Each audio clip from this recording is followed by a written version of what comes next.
నమస్తే, welcome to Telugu రాజ్యం. ఈరోజు మనతో పాటు ఉన్నారు ప్రముఖ అనలిస్ట్ భరద్వాజ్ గారు. వారితో మాట్లాడేద్దాం. సార్ నమస్తే. నమస్తే. ఒకవైపు చూస్తే బీజేపీ తమకు వ్యతిరేకంగా మాట్లాడే పార్టీలతో పాటు తమతో కలిసి ప్రయాణం చేసిన పార్టీలను కూడా నిర్వీర్యం చేసిన పరిస్థితి అయితే ఉంది. నిర్వీర్యం చేయడం అంటే పూర్తిగా సరెండర్ అయి ఉండాలి వాళ్ళు. అలాగే మన శివసేనని చూసాము, అలాగనే ఎన్సీపీ పార్టీలో కూడా వాళ్ళు చీలికి తీసుకొచ్చారు. అలాగే ఇతర ప్రాంతీయ పార్టీలైన నితీష్ కుమార్కి సంబంధించిన జేడీయూని కూడా వాళ్ళు నిర్వీర్యం చేయడం జరిగింది. అక్కడ అధికారం నుంచి ఆయన అయితే తొలగించారు. ఇప్పుడు ఏపీలో కూడా తెలుగుదేశం అనే ఆపరేషన్ ఏమైనా వాళ్ళు ఆలోచిస్తున్నారా, వాళ్ళ బుర్రలో ఉందా అనే ఒక డౌట్ ఉంది అందరికీ. అంటే చంద్రబాబు తర్వాత పగ్గాలు చేపట్టబోతున్నటువంటి లోకేష్కి కౌంటర్గా వాళ్ళు అవసరమైతే ఎన్టీఆర్ని దింపి రంగంలోకి దాన్ని డిస్టర్బ్ చేసి గందరగోళపరిచి పక్కకి లాగేస్తారా, తెలుగుదేశాన్ని కూడా తొక్కేస్తారా. తెలుగుదేశం మీద వాళ్ళకి రకరకాల కక్షలు ఉన్నాయి. ఎన్టీఆర్ వాళ్ళని ఒకసారి ఇబ్బంది పెట్టాడు గతంలో. అంటే అద్వానీ గారు స్వయంగా వచ్చి మనం కలిసి ప్రయాణం చేస్తామంటే నువ్వు చెప్పి ఆయన నేషనల్ ఫ్రంట్ అన్నాడు, అదొక ఇబ్బంది. చంద్రబాబు నాయుడు గారు కలిసి ఉన్నప్పుడు బాగానే ఉన్నాడు, కానీ విడిపోయినప్పుడు ఇష్టం వచ్చినట్టు మాట్లాడాడు. నా జూనియర్ మోడీ అన్న లెవెల్లో మాట్లాడాడు. సో వాళ్ళు చంద్రబాబుని నమ్మటం లేదు. కానీ నమ్మకం కలిగించడానికి చంద్రబాబు ఏం చేయడానికైనా సిద్ధపడి ఉన్నాడు. కూర్చోమంటే కూర్చుంటాడు, అవసరమైతే తల్లకిందులుగా 24 గంటలు ఉండమన్నా ఉండడానికి సిద్ధంగా ఉన్నాడు ఆయన. అలాగే తన మొత్తం పార్టీని తలకిందులుగా పెట్టడానికి కూడా సిద్ధంగా ఉన్నాడు ఆయన. ఇక్కడ మరొక వాదన ఏంటంటే, అసలు బీజేపీ 1990 నుంచి ఇప్పటి వరకు కూడా బీజేపీ ఆంధ్రప్రదేశ్లో పెరగకపోవటానికి కారణం చంద్రబాబుకు సంబంధించిన వ్యక్తులు బీజేపీలో ఉండి ఆ పార్టీని తగ్గించుకుంటూ వచ్చారు. ఆ పార్టీ పెరగకుండా వాళ్ళైతే ఒక వాతావరణాన్ని క్రియేట్ చేశారనేది ఒక చర్చ. దీనికి సంబంధించి ఆపరేషన్ తెలుగుదేశం అనే ఒక స్టాండ్ తీసుకునే అవకాశం ఉంటుందా? అంటే వాళ్ళు తీసుకునే ఛాన్స్ అయితే ఉంది. అంటే తెలుగుదేశం పార్టీని వాళ్ళు ఏదో అడ్డుకుంటున్నారు అనేది కాదు, వీళ్ళు స్వతహాగానే అక్కడ ఉన్నటువంటి ప్రజల బుర్రలో ఉన్నటువంటి రాజకీయ వాతావరణం వల్ల వీళ్ళు ఎమర్జీ కాలేకపోతున్నారు. వీళ్ళు జై శ్రీరామ్ అన్నా ఏ రామ్ అన్నా కానీ అక్కడ ప్రజల్ని మూవ్ చేయలేకపోవటం అనేది జరుగుతోంది. ఇప్పటికీ ఆ ప్రాంతాలలో పర్టికులర్గా ఆంధ్రప్రదేశ్ రాజకీయాలలో ఇప్పటికీ ఏదో మేరకు ఎర్రగాలులు నడుస్తున్నాయి. ఆ ఎర్రగాలులని పూర్తిగా పరిహరించడం అనేది సాధ్యం కావట్లేదు వీళ్ళకి. ఆ ఎర్రగాలుల ప్రభావం ఉండటం వల్లనే తెలుగుదేశము వైసీపీను నడుస్తున్నాయి ఇంకా కొద్ది మేరకైనా. కాబట్టి వీళ్ళని సరెండర్ చేసుకోవడం తప్ప తమ సొంతగా రంగంలోకి దిగితే సాధించేది ఏమీ లేదు అనే భయం ఉంది వీళ్ళకి. ఇప్పుడు భయంతో వీళ్ళు ఆపరేషన్ తెలుగుదేశం అనేది ఒకవేళ తీసుకుంటే లోకేష్కి వ్యతిరేకంగా తీసుకుంటే ఎన్టీఆర్ని దింపి ఎన్టీఆర్ జగన్ ఫార్ములాని వర్కౌట్ చేసి ఇక్కడ లోకేష్ని కౌంటర్ ఎత్తించేసి తెలుగుదేశం పార్టీ ప్లేస్ వేకేట్ చేయించి వైసీపీని ముందుకు పుషప్ చేసి ఎన్టీఆర్ని ఏదన్నా కీలకమైన బాధ్యతల్లో పెట్టేసి బీజేపీ ఎమర్జ్ అయిపోయి ఆ తర్వాత జగన్కి ఉద్వాసన పలికే వరకు ఎన్టీఆర్ని వాడుకొని ఆ తర్వాత ఎన్టీఆర్ని కూడా కంట్రోల్లో ఉంటావా లేకపోతే వెళ్ళిపోతావా, అదృశ్యం అయిపోతావా, ఏంటి నీ పరిస్థితి అని నిలబెట్టే కండిషన్లోనే ఉన్నారు. ఒకవేళ ఎన్టీఆర్ ఈ ప్రమాదాలన్నీ ఊహించి దూరంగా ఉన్నాడా అనేది కూడా డౌట్, కానీ వాళ్ళు లాక్కురాదాల్చుకుంటే లాక్కొస్తాడు. ఇప్పుడు బీజేపీ ఇక్కడ ఆంధ్రప్రదేశ్ని టార్గెట్ చేసుకొని ఇక్కడ ఎక్స్పాండ్ అవ్వటానికి, ఇక్కడ తమకంటూ పార్టీ పెరగటానికి ఒక స్కోప్ క్రియేట్ చేసుకోవాలంటే ఏ పార్టీని ఎక్కువగా టార్గెట్ చేసుకునే అవకాశం ఉంటుంది? వాళ్ళ ట్రెడిషనల్ ఓట్ బ్యాంక్కి కొంచెం సిమిలారిటీ ఉండే తెలుగుదేశం పార్టీని టార్గెట్ చేసుకుంటుందా, లేకుంటే వాళ్ళ భావజాలానికి క్వైట్ ఆపోజిట్గా ఉండే సెక్యులర్ ఓట్ బ్యాంక్ ఎక్కువగా ఉన్న వైసీపీని టార్గెట్ చేసే అవకాశం ఉంటుంది? అంటే సెక్యులర్ ఓట్ బ్యాంక్ వైసీపీకి ఉంది అనే అభిప్రాయం ఉంది, కానీ ఆయన వ్యూహ రచన అంటే ఆయన చేసినటువంటి కొన్ని హిస్టారికల్ మిస్టేక్స్ కూడా ఉన్నాయి. జగన్మోహన్ రెడ్డి తన ఓట్ బ్యాంకుని రోడ్డు మీద చెప్పుకున్నాడు. ఆయన రహస్యంగా ఉంచాల్సిన విషయాలు రోడ్డు మీద మాట్లాడటం వల్ల నష్టపోయాడు ఆయన ఒక రకంగా. అలాగే తన కోర్ ఏరియా కూడా చెప్పేసుకున్నాడు ఆయన. ఇలాంటి వ్యూహాత్మక తప్పిదాలు జరిగినాయి జగన్మోహన్ రెడ్డి నుంచి. అది తెలుగుదేశం పార్టీకి అడ్వాంటేజ్గా మారింది. జగన్ చేస్తున్న మిస్టేక్స్ని గమనిస్తూ జనంలో ఆ పార్టీ పట్ల మారుతున్న ధోరణిని అంచనా కట్టిన తర్వాతే భారతీయ జనతా పార్టీ అటువైపు దూకింది. వాళ్ళు కూటమిలో చేరుతామనే ప్రకటన చాలా చివరగా చేశారు.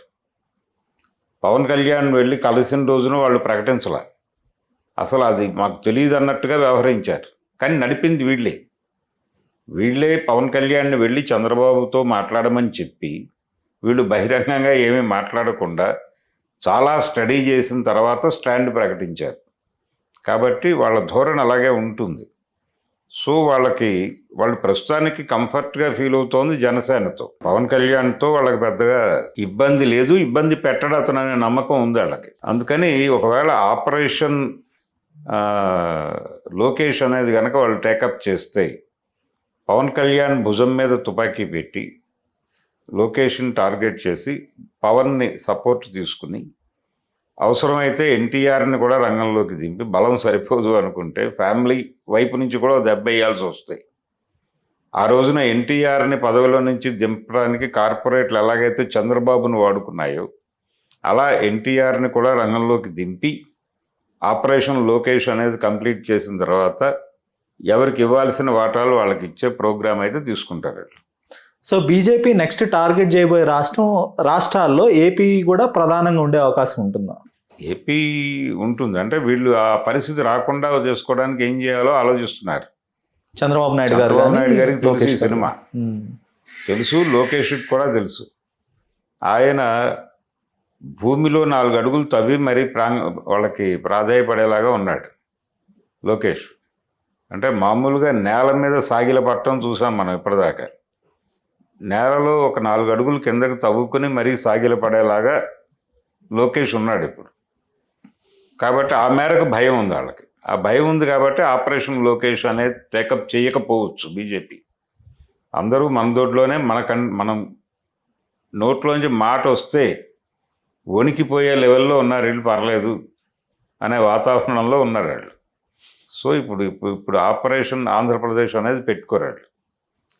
తర్వాత వాళ్ళకి ఆల్టర్నేటివ్స్ ఉన్నారు. వాళ్ళు లోకేష్ కాదు అనుకుంటే ఇమ్మీడియట్గా పవన్ కళ్యాణ్ని రైజ్ చేస్తారు, ఎన్టీఆర్ని పట్టుకొస్తారు, జగన్ని రంగంలోకి దింపుతారు. సీన్ మారిపోతుంది. సో ప్రాంతీయ పార్టీలు మన ఆమ్ ఆద్మీ పార్టీ నుంచి 2-3 రాష్ట్రాల్లో ప్రభావం చూపించిన ఆమ్ ఆద్మీ పార్టీ నుంచి తీసుకుంటే అటు తృణమూల్ కాంగ్రెస్, ఇక్కడ డిఎంకే కానీ బీఆర్ఎస్, ఇట్లా అనేక పార్టీలు, శివసేన, ఎన్సీపీ అన్నీ కూడా తమ అస్తిత్వాన్ని, ఉనికిని కోల్పోతూ వస్తున్నాయి. ఎన్నికల్లో అయితే ఓడిపోతున్నాయి. తెలుగుదేశం కూడా కోల్పోయింది తన ఉనికిని. ఒంటరిగా వచ్చి గెలిచే పరిస్థితి అయితే లేదు ప్రస్తుతానికి. ఒంటరిగా వచ్చి గెలవడం కాదు, వాళ్ళ బేస్ ఐడియాలజీ మొత్తం నాశనం అయిపోయింది. సో ఇలాంటి పరిస్థితుల్లో జగన్ ఒక కొత్త స్ట్రాటజీని తీసుకొని తన ప్రాంతీయ పార్టీ అయిన వైఎస్ఆర్ కాంగ్రెస్ పార్టీని బలోపేతం చేసుకోవాలంటే ఎలాంటి వ్యూహాలని ఆయన విజయ్ సక్సెస్ ని వాళ్ళు సెలబ్రేట్ చేస్తున్నారు.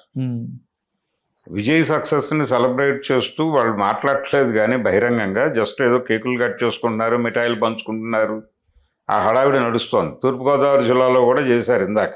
అవును, సరే, what ever it may be, ఇది వాళ్ళకి కొంచెం సెలబ్రేటివ్ మూడ్లో అనిపించడానికి కారణం ఈ మధ్య విజయ్ జగన్ కలవటం, ఆయన చిత్రపటాన్ని ప్రదర్శించడం ఇలాంటివేవో ఉన్నాయి కొన్ని. ఆయన ఓపెన్ గా మీటింగ్ లో కూడా అన్నాడు జగన్ అన్న అని.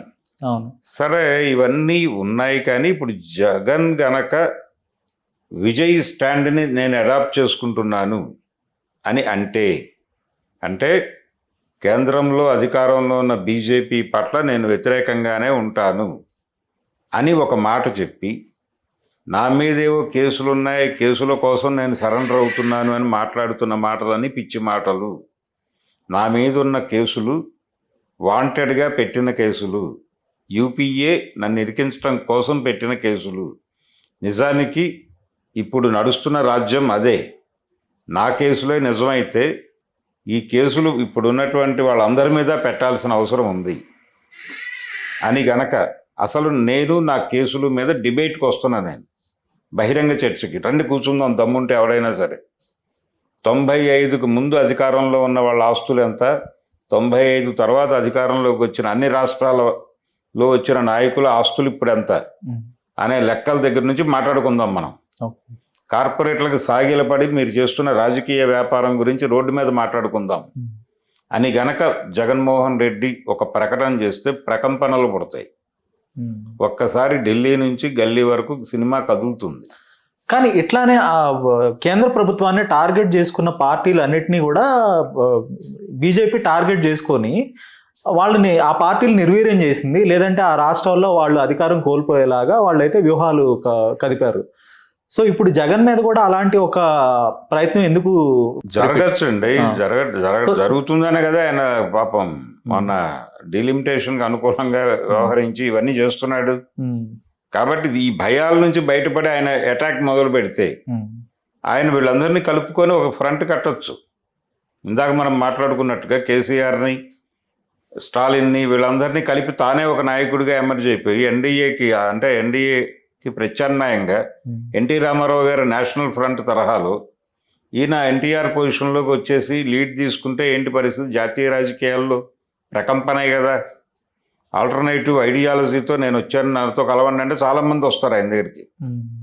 సో ఆ నిర్మాణంలోకి జగన్ వెళ్ళిపోతే సీన్ వేరుగా ఉంటుంది. సో జగన్ అయితే అన్నిటికీ సిద్ధపడి ఒక కొత్త స్ట్రాటజీని అయితే తీసుకోవాల్సి ఉంటుంది. అలా తీసుకుంటే తప్ప అతనికి సర్వైవల్ లేదు. ఆ విషయం అతనికి అర్థం కావట్లేదు.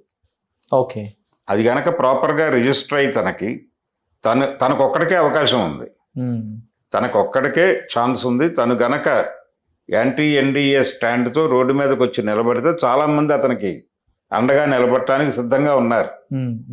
అది అతను గనక ప్రాపర్గా చేయగలిగితే నెక్స్ట్ అతన్నే ఓకే జాతీయ స్థాయిలో అతనే హీరో. ధన్యవాదాలు. ధన్యవాదాలు. హలో, తెలుగు రాజ్యం ఛానల్ చూస్తున్నారా? సామాజిక రాజకీయ జీవన చిత్రణే తెలుగు రాజ్యం. అతిశయోక్తులు అసత్యాలు ఉండవు. రాజకీయ కోణం కాదు, ప్రజా కోణమే కొలబద్ద. తెలుగు రాజ్యం వీక్షణ మీ ఉత్తమ అభిరుచికి నిదర్శనం.